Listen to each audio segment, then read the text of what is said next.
نحمده ونصلي على رسوله الكريم رب اشرح لي صدري ويسر لي امري واحلل عقدة من لساني يفقهوا قولي اعوذ باللہ من الشیطان الرجیم بسم اللہ الرحمن الرحیم۔ سورہ قیامہ ہم پڑھ رہے تھے، اس کی 15 آیات ہم پڑھ چکے تھے۔ آیت نمبر 16 سے آج شروع کر رہے ہیں۔ سورہ قیامہ شروع جس طرح سے ہوئی تھی، کس طرح پہلی بات یہ تھی کہ قسم سے شروع ہو رہی تھی نا، قیامت کے جیسے وقوع ہونا لازمی ہے، اس کے لیے دلیلیں دی گئی تھیں۔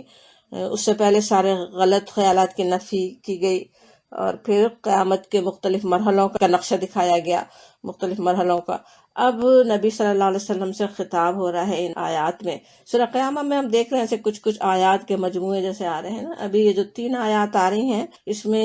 نبی صلی اللہ علیہ وسلم سے درمیان میں خطاب ہو رہا ہے۔ ابھی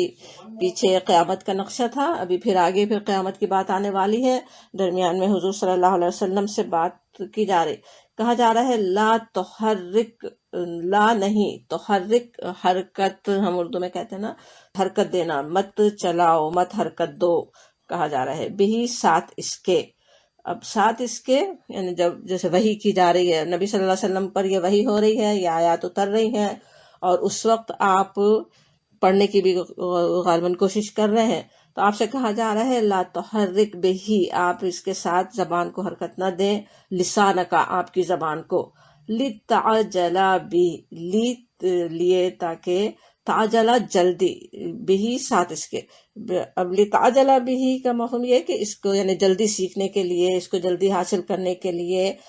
آپ اس کو حرکت نہ دیں۔ اب ان آیات کو یہ سمجھا گیا کہ وحی کے دوران رک کر نبی صلی اللہ علیہ وسلم کو ایک خاص ہدایت ہو رہی ہے، لیکن قرآن کا ہر لفظ میں ہمارے لیے بھی ہدایت ہے۔ اسی طرح ان آیات سے بھی ہمیں بھی بہت کچھ سمجھ میں آتا ہے، بہت کچھ ہماری ہدایت کے لیے بھی ہے۔ اسی طرح کی ہدایت یا گفتگو ہم پیچھے بھی قرآن میں دیکھ چکے ہیں۔ سورہ مریم میں فرشتوں کی طرف سے کہا جاتا کہ ہم صرف اپنے رب کے حکم سے اترتے ہیں، وہی ہمارے آگے پیچھے سب کچھ جاننے والا ہے۔ سورہ طٰہٰ میں بھی آپ کو جلدی سے روکا گیا تھا، جلدی کرنے سے، اور اسی طرح کی ہدایت آگے سورۃ العلیٰ میں بھی آ رہی ہے۔ تو اب ان آیات کا اصل پس منظر یہ کہ نبی صلی اللہ علیہ وسلم پر تنہا آپ کی ذات پہ کیسی بڑی ذمہ داری ڈال دی گئی تھی، پوری دنیا تک اللہ کے دین کو پہنچانا، سب کی اصلاح کرنا، اور دوسری طرف مخالفین کے نت نئے مطالبے اور اعتراضات تھے۔ ایسے میں نبی صلی اللہ علیہ وسلم کے پاس جو واحد سہارا تھا وہ کیا تھا؟ وحی الہی۔ اسی وجہ سے آپ اس کے جیسے انتظار میں رہتے تھے نا، تو وحی کے نزول میں اگر کچھ وقفہ لمبا ہو جاتا تب آپ شدت سے اس کے منتظر رہتے، اور جب جبرائیل علیہ السلام وحی لاتے تو آپ کے شوق اور اضطراب کی جو کیفیت ہوتی تھی، وحی کو جلدی سے جلدی اخذ کرنے کی فکر، اسے یاد رکھنے کی کوشش میں ساتھ ساتھ اسے پڑھنے کی آپ کوشش فرماتے۔ تو ایسے میں آپ کو وحی لینے کا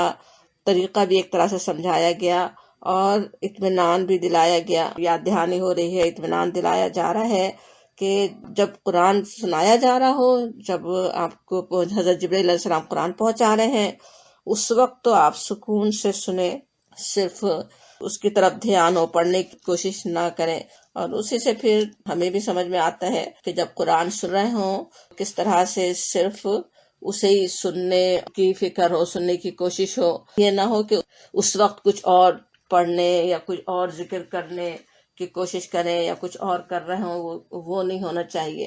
اور اطمینان پھر آپ کو دلایا جاتا ہے کہ انا علینا، انا بے شک، تو انا علینا بے شک، علینا ہم پر، جمع کرنا اس کا، وقرآن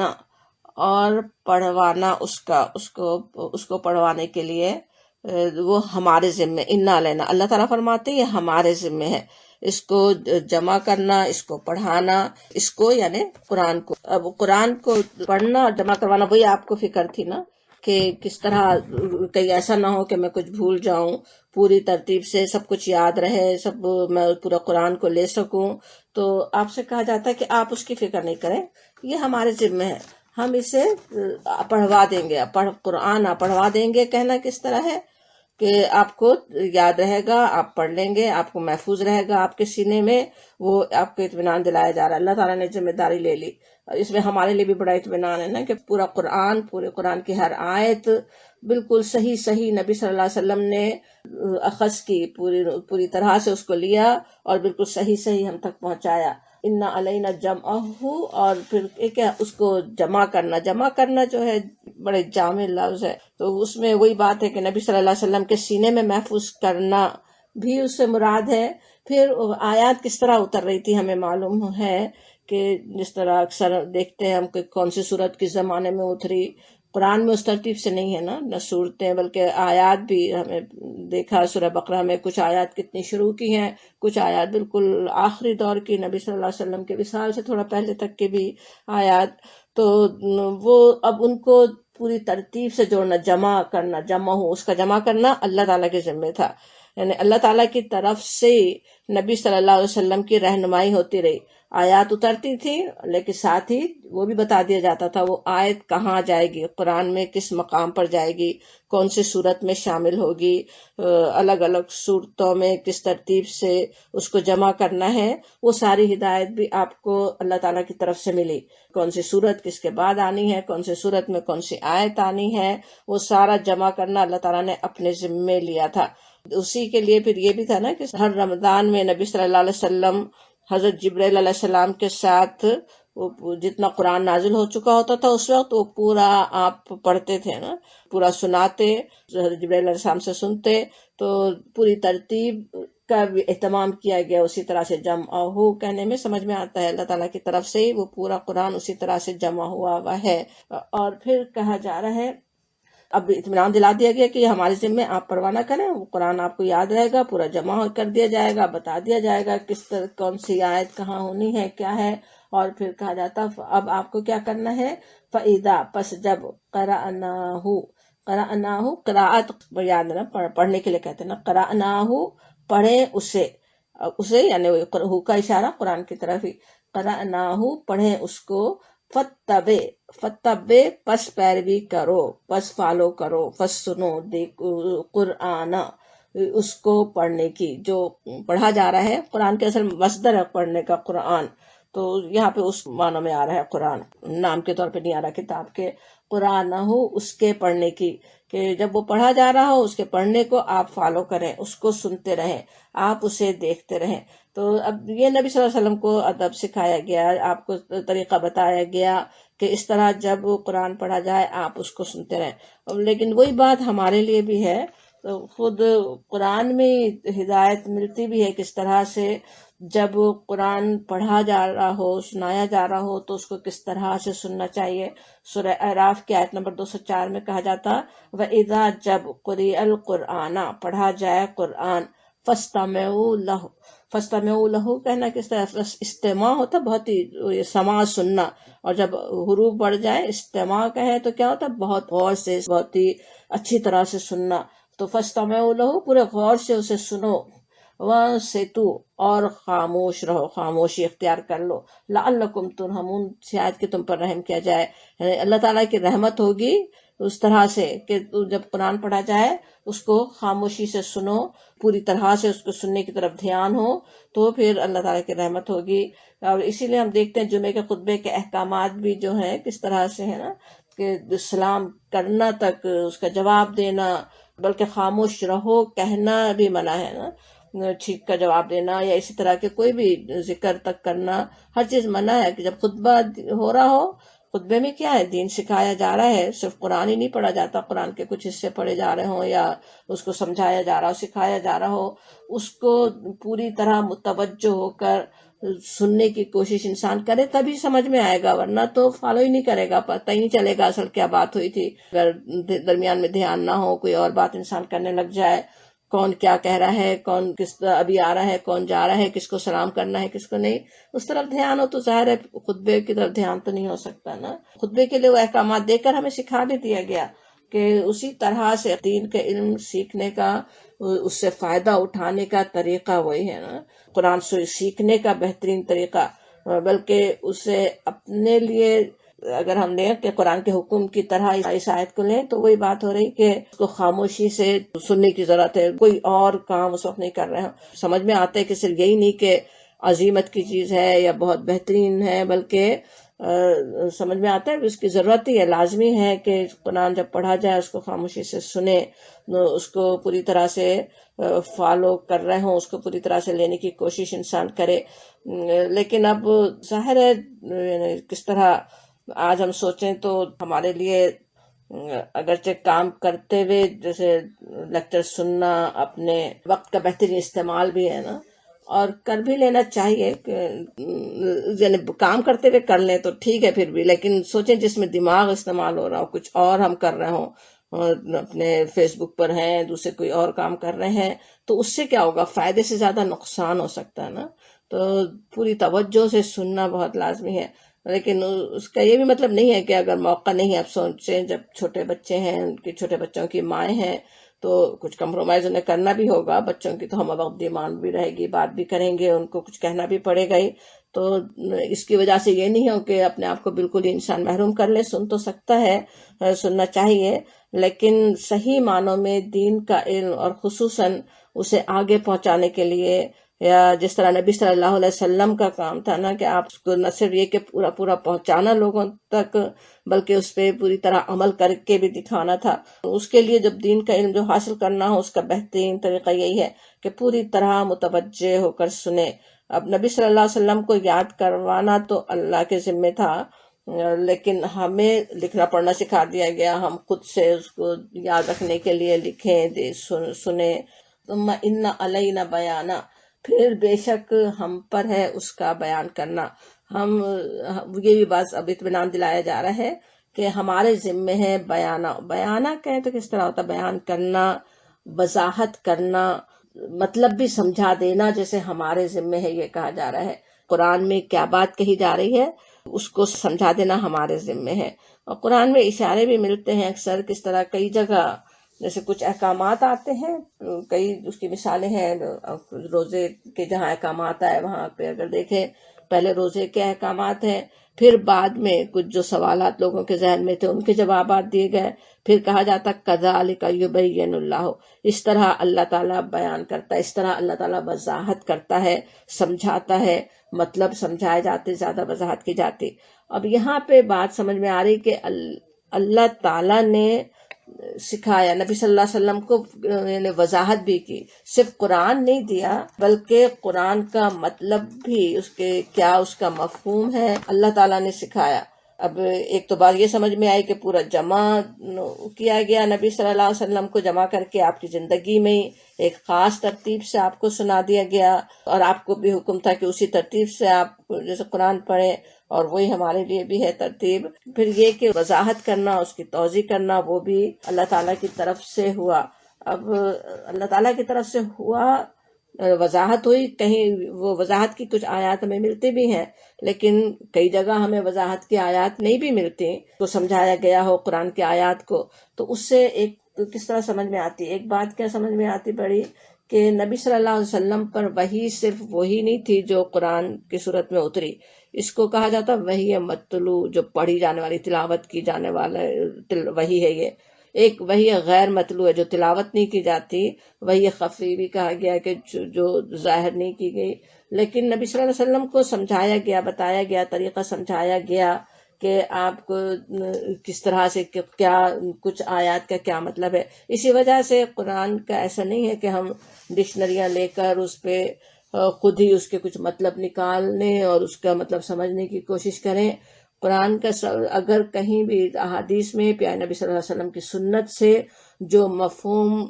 ہمیں پتہ چلتا ہے آیات کا، وہ پہلے لینے کی ضرورت ہے۔ اگر نہیں ملتا، حدیث میں نہیں ہے، سنت سے نہیں ہے، تب یہ ہے کہ ہاں ہم سمجھیں، اور نبی صلی اللہ علیہ وسلم کی حدیث اور سنت کو سامنے رکھتے ہوئے پھر اور غور کرنا منع نہیں ہے کہ ہم اپنے آج کے حالات کے لحاظ سے اور سمجھنے کی کوشش کر رہے ہوں کہ وہ آیت مجھ سے کیا کہہ رہی ہے، وہ ایک الگ بات ہے، لیکن بالکل اس کو حدیث کو پیچھے ڈال کر کہ حدیث تو سارے غلط ہے، اپنے سے کوئی مطلب نکالنا چاہے وہ نہیں ہو سکتا، اس سے تو کتنے غلط مطلب نکل جائیں گے، کوئی سمجھا ہی نہیں جا سکتا اس کا اصل میں مطلب۔ اور سوچیں جیسے کتنی دفعہ قرآن میں نماز کا حکم آتا ہے، نماز پڑھو، زکوٰۃ دو کہا جاتا ہے۔ اب اگر ہمارے سامنے نبی صلی اللہ علیہ وسلم کی حدیث اور سنت نہ ہو کہ آپ نے کس طرح سے نماز پڑھی، سوچیں اگر لوگ خود ہی سے سوچنے لگیں کہ صلات کے کیا مفہوم ہے تو کیا کیا مفہوم نکالے جا سکتے تھے نا. بیٹھ کے بس تسبیح کر لیں، اللہ تعالیٰ کا ذکر کر لیں، کوئی اور کسی طریقے سے، کوئی کسی طریقے سے، کیا کیا کر سکتے تھے. وہ کہاں سے پتہ چلتا؟ صرف نبی صلی اللہ علیہ وسلم پہ جو وحی غیر مطلوع تھی، جو نبی صلی اللہ علیہ وسلم کو الگ سے سکھایا گیا اس قرآن کے سوا، کیونکہ کہیں بھی پورا طریقہ نہیں ملتا نا، کہیں تھوڑے بہت اشارے ملتے ہیں، لیکن ان اشاروں سے بھی ہم نہیں سمجھ سکتے تھے کہ نماز اس طرح سے پڑھنا ہے. نبی صلی اللہ علیہ وسلم نے سمجھا، پھر ہمیں سمجھایا، اسی طرح سے ہم پڑھتے ہیں. اب زکوٰۃ کے بھی عربی میں کیا، عربی اس کے کیا معنی ہوتے ہیں اور کیا اس کا مفہوم ہے، اس کے کتنے مفہوم نکالے جا سکتے ہیں. اس طرح خاص و مقدار میں وہ کتنا نکالیں، اس کی پوری فقہ جو ہم آج جانتے ہیں زکوٰۃ کی، وہ قرآن میں تو ہمیں نہیں مل رہے نا. وہ ساری کس سے پتہ چلی؟ نبی صلی اللہ علیہ وسلم کی سنت سے پتہ چلی. اس کی اصل تو حدیث اور سنت کی ہمیں سمجھ میں آتی، اس کے ذریعے سے ہی قرآن سمجھا جا سکتا. اصل بات یہ سمجھ میں آتی کہ حدیث یہ بھی نہیں کہ کوئی سیکنڈری تھنگ ہو. اکثر بات کرتے ہوئے کبھی اللہ تعالیٰ معاف فرمائے، کبھی ہم سوچ بھی رہے ہوتے اس طرح سے کہ اچھا یہ بات تو قرآن میں نہیں ہے، تو جیسے کوئی وہ غیر اہم ہو گئی. حالانکہ حدیث، قرآن کو سمجھنے کے لیے حدیث کی ہمیں ضرورت ہے، قرآن ہی کو سمجھنے کے لیے ہمیں پیارے نبی صلی اللہ علیہ وسلم کی سنت کی ضرورت ہے. ساتھ ساتھ چلتی ہیں نا دونوں چیزیں. وہ ہمیں ان آیات سے سمجھ میں آتا ہے کہ کس طرح ایک تو پورا قرآن، بالکل اس کی ترتیب، ہر چیز اللہ تعالیٰ کی بتائی ہوئی ہے، ہر آیت کو کہاں پہ کس جگہ ہے وہ اللہ تعالیٰ کی بتائی ہوئی ہے. اور پھر یہ کہ اس کا سمجھنے کا طریقہ وہی اسٹینڈرڈ ہے جو نبی صلی اللہ علیہ وسلم سے ہمیں سمجھ میں آ رہا ہے، جو نبی صلی اللہ علیہ وسلم نے ہمیں بتا دیا اسی طرح ہم سمجھ سکتے ہیں. اب یہ تو بات ہو رہی تھی نا، درمیان میں رک کر نبی صلی اللہ علیہ وسلم سے بات کی گئی کہ آپ اس طرح حرکت نہ دیں زبان کو جلدی جلدی. اس سے ہم نے بھی سمجھا کہ ہمیں بھی کس طرح سے پوری طرح متوجہ ہو کر قرآن کو سننے کی ضرورت ہے. اور اس کے بعد اب پھر موضوع اسی طرف پلٹتا ہے. جو بات ہو رہی تھی نا قیامت کی طرف، پھر بات پلٹ رہی ہے. کہا جا رہا ہے کلا ہرگز نہیں، بلکہ تحبون تم محبت کرتے ہو، العاجلہ عاجلہ سے تم محبت کرتے ہو. اب یہ کہنا کلا، کہنا ہرگز نہیں، کہنے کا کیا مطلب ہوا کہ بات شروع سے چل رہی تھی، یاد ہوگا کہ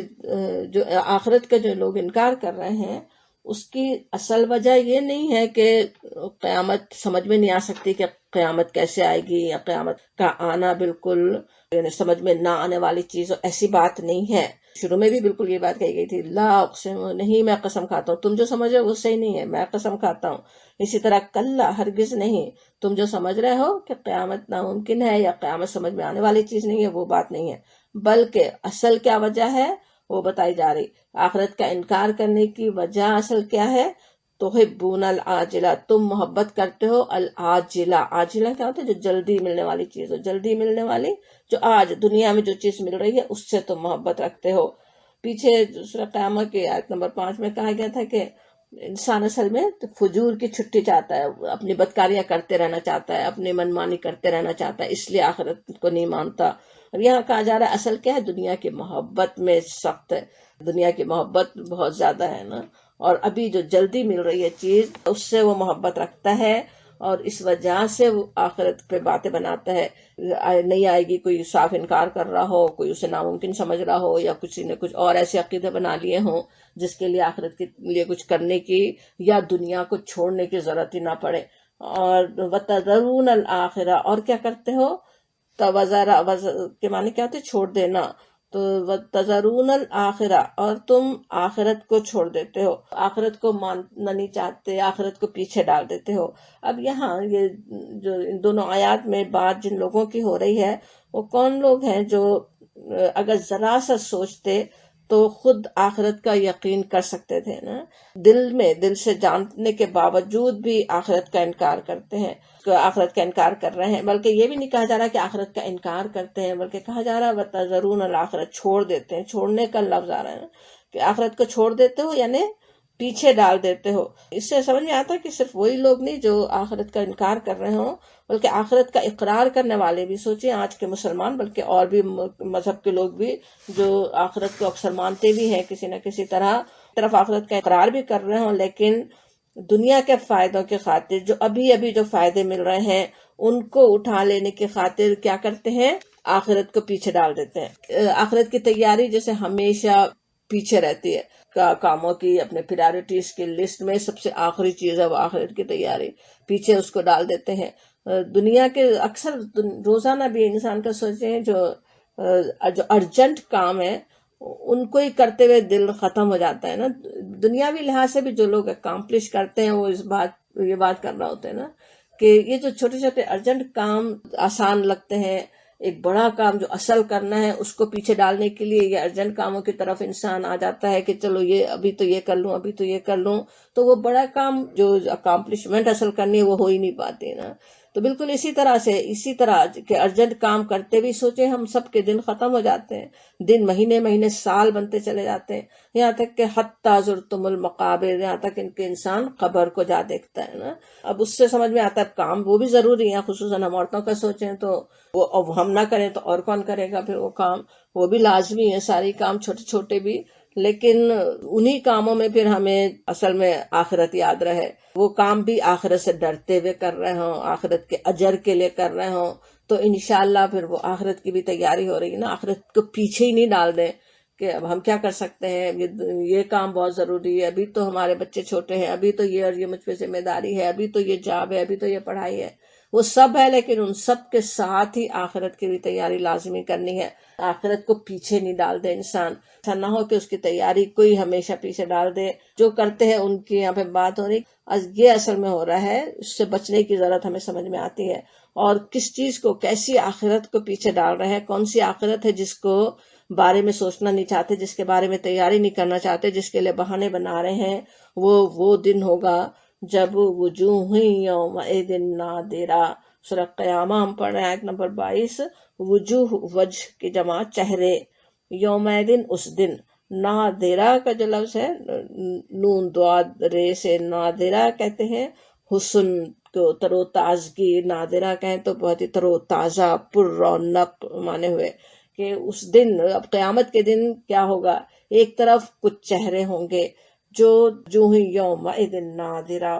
تر و تازہ، با رونق، خوش باش۔ قرآن میں ویسے کئی جگہ چہروں کی بات آتی بھی ہے نا، چہروں سے پتہ چلتا نا انسان کہ اندر کی دل کی کیا کیفیت ہے۔ دل میں انتہائی غم ہو تو وہ بھی چہرے سے نظر آتا ہے، انتہائی مسرت ہو تو وہ بھی نظر آتے، اطمینان کی حالت میں ہو تو وہ بھی چہرے سے نظر آتا ہے نا۔ تو اس لیے وہ چہرے کہا جاتا، چہرے کہ تو وہی لوگ ہیں کہ اس حالت میں ہیں، اس کیفیت میں ہے، وجوہ یومئذ ناعمہ، نعمتوں میں ہوں گے۔ کہا گیا کہیں سورہ غاشیہ میں، سورہ عبسہ میں آتا ہے وجوہ یومئذ مسفرہ، مسفرہ کہیں تو کیسا ہوتا ہے، جیسے دمک رہے ہوں گے، روشن ہوں گے۔ ایک سوچے اتنی بڑی کامیابی، گرینڈ اچیومنٹ ہے نا، عظیم کامیابی انسان کو مل گئی، اب کوئی آگے پریشانی ہی نہیں ہے جس کے آگے، جو ساری پریشانیاں تھی سب ختم، اب کیسے اطمینان کی دل میں کیفیت ہے، کیسی وہ حالت ہے، اس کی طرف وہ لفظ اشارہ کر رہا ہے، وجوہ یومئذ نادرہ۔ کچھ لوگ تو اس وقت حشاش بشاش، خوش و خرم، اطمینان میں ہوں گے۔ سورہ عبسہ میں اور بھی ان کی تعریف آتی ہے، ضاحکۃ مستبشرہ، چہروں کی بات آ رہی کہ وہ حشاش بشاش ہوں گے۔ ضاحکہ کیسا ہوتا ہے، ہنستے ہوئے، مسکراہٹیں ہوں، مستبشرہ بشارتیں، خوشخبری، حشاش بشاش ہیں، تو وہ ایسے اطمینان سے اس دن ہوں گے۔ اور الی طرف ربہا، اپنے رب کی، ناظرہ، ناظرہ نظرہ سے دیکھ رہے ہوں گے، وہ اپنے رب کی طرف دیکھ رہے ہوں گے۔ اپنے رب کی طرف دیکھنا کیا ہے، ایک تو محاورے کی طرح بھی ہوتا نا کہ کسی کی طرف دیکھنا، اردو میں بھی کہتے ہیں نا کسی کی طرف دیکھ رہے ہیں تو کیا ہوتا، سمجھے کہ اس کی توجہ لینے کے لیے دیکھ رہے ہیں، یا ان سے کسی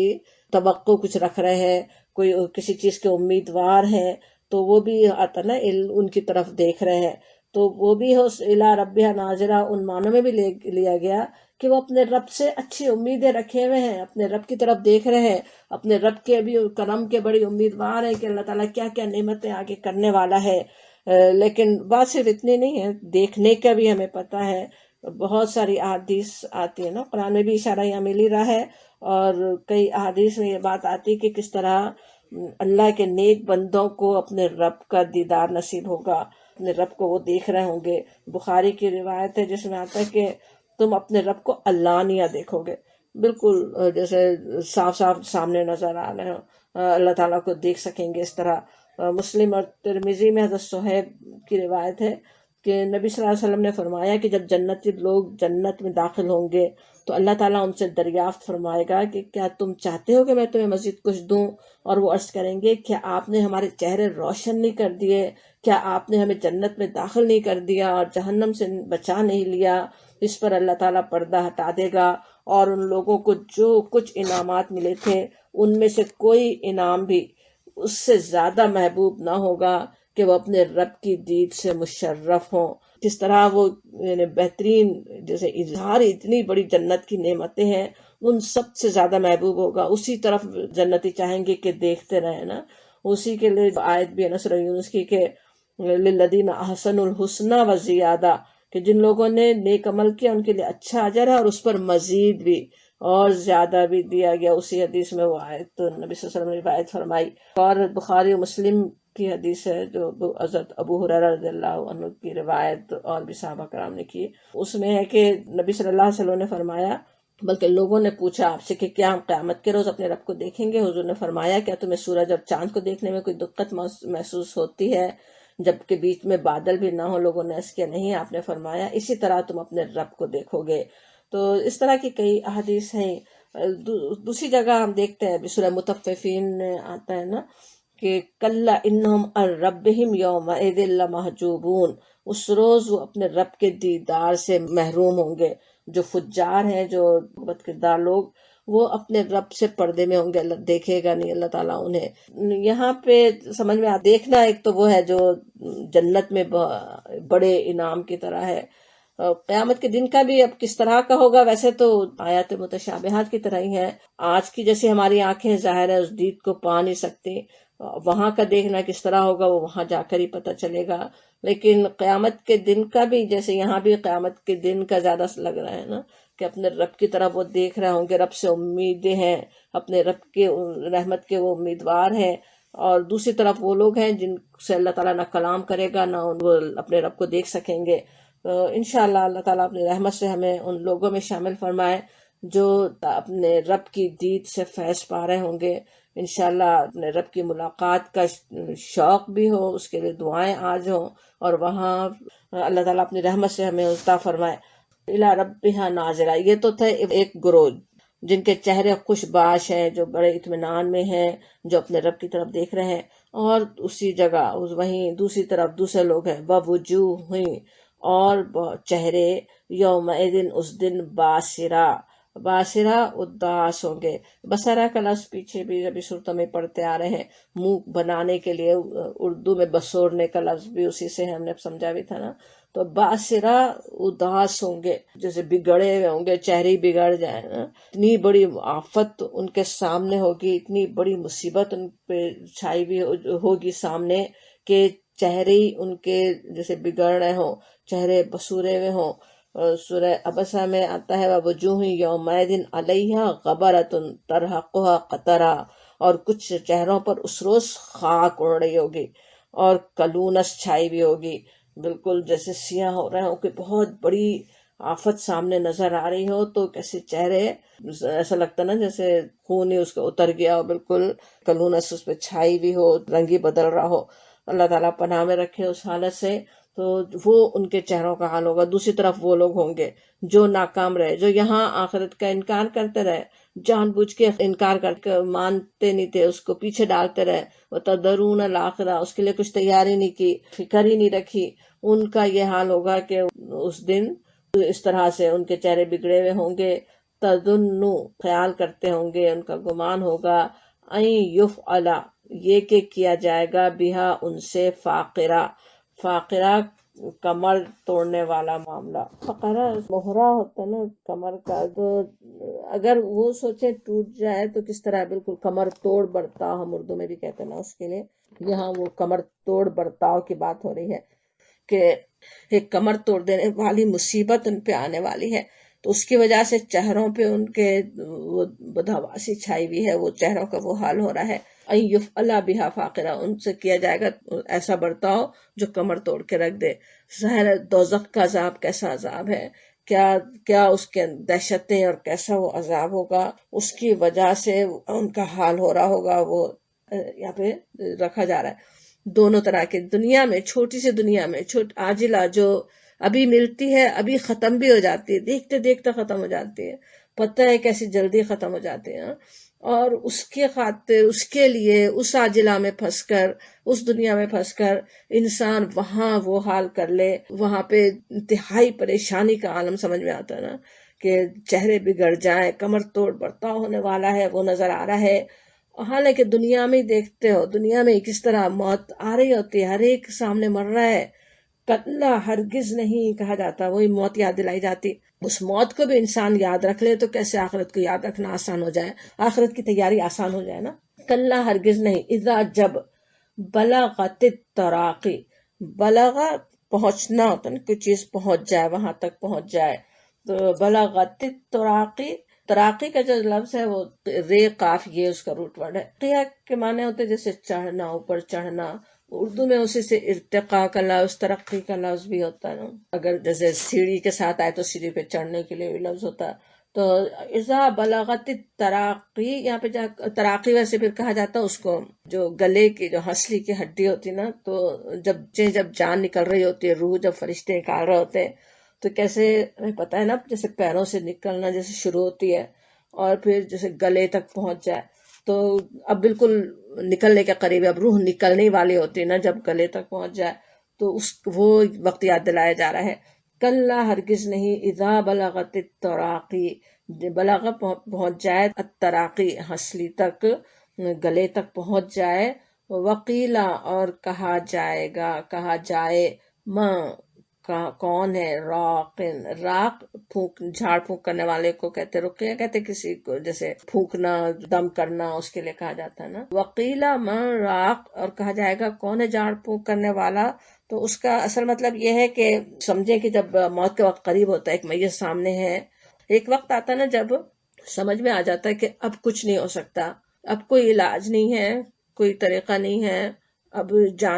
یہ جانے ہی والی ہے۔ اب اس وقت کیا ہوتا ہے، لوگ پکار رہے ہوتے ہیں نا، تیماردار جیسے گھبرا کے پکارے کہ ہے کوئی جھاڑ پھونک کرنے والا جو اس کا علاج کر دے، کوئی چیز جھاڑ پھونک کی فائدہ دے دے۔ اور یہ بھی مطلب کہ جب لوگ یہ کہہ رہے ہوں تو کس طرح مریض کو بھی پتہ چل جائے نا، جانے والے انسان کو بھی سمجھ میں آ جائے کہ بس اب تو ہو گیا، اب وقت تو جانے کا ہی وقت ہے سامنے، اب کون ہے جو جھاڑ پھونک کرنے والا، وہ کہیں تو وظن انہ الفراق، اور وہ گمان کرے گا کہ بس یہ اس کے فراق کا وقت ہے، جدائی کا وقت ہے۔ اب سمجھ میں آ جائے گا، بیمار کو، بیمار ہے یا جو بھی موت کے قریب ہے، اسے سمجھ میں آ جائے کہ اب فراق کا، جدائی کا وقت ہے، اب دنیا کو چھوڑنے کا وقت ہے، وہ اس کو سمجھ میں آ جائے۔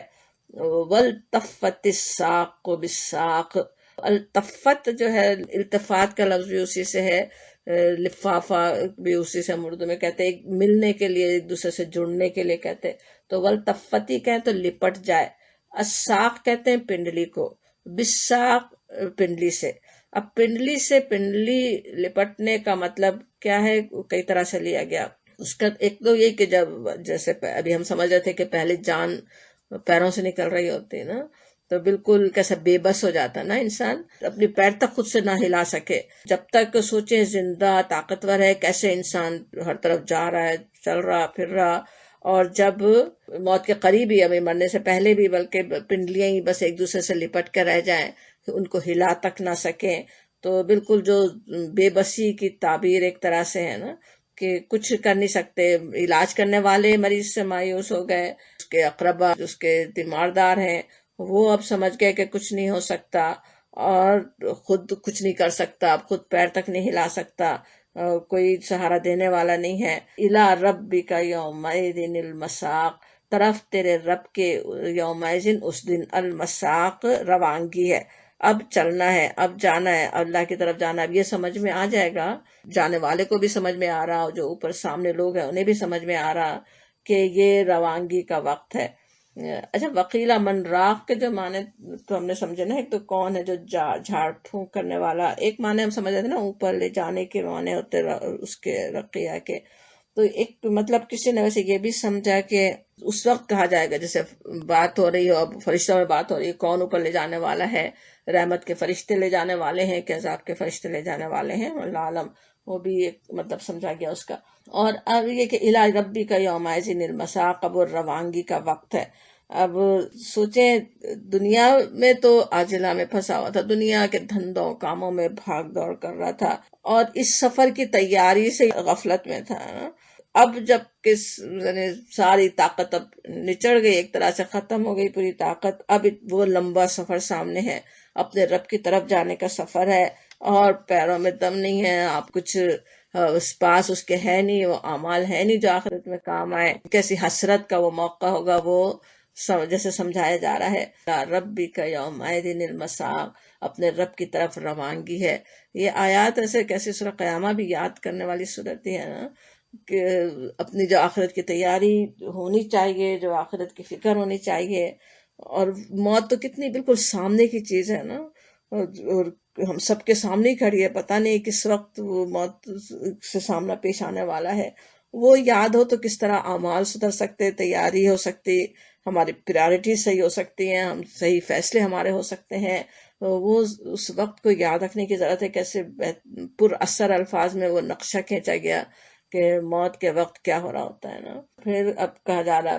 دوسری بات ہو رہی ہے، فلا صدق ولا صلی، وہ شخص جو بھولا ہوا تھا نبی صلی اللہ علیہ وسلم کا انکار کر رہا ہے دنیا کے خاطر، اپنے فجور کی چھٹی کے خاطر کہ دنیا میں جو چاہے میں کرتا رہا ہوں، اس کے لیے اس کا کیا رویہ ہے، کیا وہ کرتا ہے۔ جو اس وقت نبی صلی اللہ علیہ وسلم کے مخالفین کا رویہ تھا، جو روش تھی، وہ بھی سامنے رکھی جاتی، اور اسی سے ہر زمانے کے بھی لوگوں کی، کہ فلا پس نہیں، صدقہ کہنا تصدیق کرنا، سچ ماننا، سچ کہنا، اس کے معنی بھی، اور اس کے علاوہ وہ بھی صدقہ خرچ کرنا، اللہ کی راہ میں دینے کے بھی معنی میں آتا نا، وہ بھی کسی نے لیا۔ تو پس نہیں اس نے سچ مانا۔ صدقہ کہی کسے جاتا، اگر اپنے رب کو انسان مانتا ہے، جانتا ہے، اپنے رب کے سامنے کھڑا ہونا ہے، تو اس کے لیے تیاری کرتا ہے نا، اس کے لیے اللہ کے بندوں کے کام آتا ہے، اللہ کے بندوں پہ پیسہ خرچ کرتا ہے، تو وہ صدقہ ہوتا۔ فلا صدقہ، پس نہ سچ مانا، ولا صلی، اور نہ نماز پڑھی۔ نہ اس نے ایک تو یہ کہ تصدیق کی، نبی صلی اللہ علیہ وسلم کی تصدیق کی کہ وہ اللہ کے رسول ہیں، اور توحید کو ماننے سے انکار کیا، اور پھر اس کا جو حق بنتا ہے، اس کی وجہ سے جو اللہ کے بندوں کا جو حق ادا کرنے کی ضرورت ہوتی ہے، وہ بھی نہیں کیا، اور نہ نماز پڑھی۔ اب یہ بات بھی کس طرح شروع سے ہی سمجھ میں آ رہی نا، یہ دونوں ہی چیزیں جیسے بنیاد ہے نا دین کی۔ سب سے پہلی چیز ظاہر ہے ایمان لانا، تصدیق کرنا، اور پھر نماز پڑھنا، اور یا پھر اگر انفاق کے معنوں میں لیں، خرچ کر کے معنوں میں، تو وہ بھی عمل میں وہی دونوں چیزیں سب سے پہلے آتی ہیں نا، اسی پہ اور ساری نیکیاں، وہی اس سے جو انکار کر دے، وہی کام نہیں کرنے والا ہو، کیسا وہ محروم ہے نا، کتنی محرومی کے ساتھ اللہ کے پاس جا رہا ہے۔ دنیا میں تو اس نے یہ کیا، کچھ بھی نہیں مان کے نہیں دیا، تصدیق نہیں کی، اللہ کی راہ میں پیسہ نہیں خرچ کیا، نماز نہیں پڑھی، بلکہ اس کے مقابلے میں کیا کیا، ولیکن، اور لیکن، کذبا جھٹلایا، وتولا اور منہ موڑا۔ صدقہ کا اپوزٹ کذبا، کہ وہ جھٹلا دیا، ماننے کے بجائے جھٹلاتا رہا، اور وتولا جو ہے، جیسے صلہ کیا ہوتا ہے، رجوع ہونا، توجہ کرنا، اللہ کی طرف رجوع ہو کر نماز کے لیے جھکنا، اور اس کا اپوزٹ منہ پھیر لیا، تب چل دیا، منہ موڑ لیا، اس نے مانا نہیں، جھکا ہی نہیں اللہ کے لیے۔ ثم ذہبا، پھر چلا گیا، الی طرف، اہل ہی، اپنے اہل کے، اپنے گھر والوں کے، یتمتع کہنا کس طرح، اکڑتے ہوئے، جیسے چلا گیا نا۔ بات یہ ہوتی نا کہ مال و اولاد کے گھمنڈ میں اپنے اطمینان سے گھر میں رہ رہے تھے، آرام کے ساتھ۔ آگے آخری سپارے کے صورتوں میں دیکھیں گے کس طرح آتا ہے نا کہ وہ جن کے بائیں ہاتھ میں اعمال نامہ دیا جائے گا، اس کا کیا حال تھا، وَكَانَ فِي أَهْلِهِ مَسْرُورًا، اپنے گھر میں مسرور تھا، وہ تو خوش و خرم تھا۔ تو وہ اپنا غرور ہے، جیسے پچھلی صورتوں میں سمجھ رہے تھے، اپنے بیٹے ہیں، اولادیں ہیں، مال ہے، حاضر رہنے والے بیٹے ہیں، اس کا فخر، اس کا تکبر میں مبتلا ہے، تو وہ تو اکڑتا ہوا اپنے گھر والوں کی طرف جا رہا ہے، کون کیا کر سکتا ہے سمجھ رہا ہے، اپنے گھر کی طرف ہی وہ جا رہا ہے۔ دوسری طرف وہ لوگ ہوتے جو اللہ سے ڈرنے والے ہوں، کس طرح قرآن میں آتا ہے کہ وہ گھر میں رہتے ہوئے بھی اپنے رب سے ڈرتے رہتے ہیں نا۔ سورۃ طور میں جیسے آتا ہے اِنَّا كُنَّا قَبْلُ فِي أَهْلِنَا مُشْفِقِينَ، کہ ہم اس سے پہلے اپنے اہل و عیال میں، اپنے گھر والوں میں ڈرنے والے تھے، گھر میں وہ ڈرتے ہوئے رہتے تھے، گھر میں اللہ سے ڈرتے تھے۔ ایسا نہیں تھا کہ بھول جائیں، آخرت کو بھول جائیں، اللہ کو بھول جائیں، اپنے مگن ہیں اسی کی وجہ سے کوئی تکبر میں مبتلا ہو جائیں، یہ نہیں ہوتا ہے نا، بلکہ وہ گھر میں بھی ڈرتے ہوئے رہتے تھے۔ اور یہاں وہ کردار آ رہا ہے نا جو بھولا ہوا ہے، جو ڈرنے والا نہیں ہے، وہ تو اکڑتے ہوئے اپنے گھر کی طرف جا رہا ہے، اور اس پہ کیسی جیسے لعنت بھیجی جا رہی ہو نا۔ اولا لک فاولا، پس افسوس تجھ پر، پس افسوس، ثم اولا لک فاولا، پس افسوس ہے تجھ پر افسوس۔ کتنا اولا کا ویسے جو لفظ ہے ویل سے ہے نا، بہت ہی زیادہ جیسے حسرت اور ملامت یا نفرت اور غضب کے اظہار کے لیے لفظ آتا ہے نا، اولا کہنا۔ اولا لک فاولا 4 دفعہ آ رہا ہے نا وہ اولا کا لفظ یہاں پہ، تو کتنی زیادہ، یعنی ویسے تو غور کریں تو بہت کچھ انسان غور کر سکتا ہے، کیا کیا معنی، کتنی حسرتیں، کیا کچھ غضب اس پہ ہو رہا ہے، کس کس وجہ سے ہو رہا ہے، لیکن ویسے بھی دیکھ لیں تو اتنی دفعہ کہا جا رہا ہو تو سمجھ میں آتا ہے کتنی اس کی محرومی ہے، کتنا بڑا اس نے اپنے آپ کو کیسے محروم کر لیا، تصدیق نہیں کی، مانا نہیں اللہ کو، نماز نہیں پڑھی، صدقہ نہیں دیا، اپنے رب کے آگے جھکا نہیں، آخرت کی فکر نہیں کی، اب کیا ہے، بس تباہی، لعنت اس پہ۔ اولا لک فاولا ثم اولا لک فاولا، اللہ تعالیٰ پناہ میں رکھے اس سے۔ ایحسب الانسان، کیا انسان گمان کرتا ہے، ان یترکا سدی، یہ کہ وہ چھوڑ دیا جائے گا، سدن کہتے ہیں اونٹنی کو جیسے چھوڑ دیا جاتا تھا نا، کہ اس سے کچھ کام نہیں لیا جا رہا، اسے بس چھوڑ دیا گیا ہو۔ تو شتر بے مہار کا لفظ فارسی کا اردو میں بھی استعمال ہوتا، کہ جس کوئی لگام نہیں ہے ایسا اونٹ، اب جہاں دل چاہے جائے پھرے۔ تو انسان یہ سمجھ رہا ہے کہ بس وہ ایسے جیسے جانور ہیں، وہ اپنے آپ کو جانور کسی زندگی بس گزار رہا ہو، کھائے پیے، اپنے نفس کے تقاضے پورے کرے، اس میں لگا رہے، دنیا کے اندر ہی وہ لگا رہے، اور اپنے یعنی جسم کے تقاضے ہی پورے کرنے میں، اپنے لسٹ میں لگا رہے۔ وہ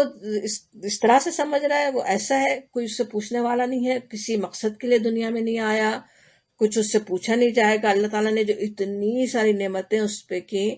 کس کس طرح سے اسے پیدا کیا، کیا کچھ اسے صلاحیتیں دے کر پیدا کیا، کیا کتنی نعمتیں دے کر پیدا کیا، اس کے بعد بس پوچھے گا نہیں کہ یہ نعمتوں سے تجھے کرنا کیا تھا، اللہ نے دیا کیوں تھا، کیوں دی تھی یہ ساری نعمتیں، وہ اللہ تعالیٰ پوچھے گا نہیں۔ یہ سمجھ رہا ہے انسان، انسان یہ سوچ رہا ہے کہ بس اس کو چھوڑ دیا جائے گا۔ اور یاد دلایا جاتا اپنی پیدائش پہ، انسان غور کر کے دیکھے، علم یکو، کیا نہیں، یکو تھا،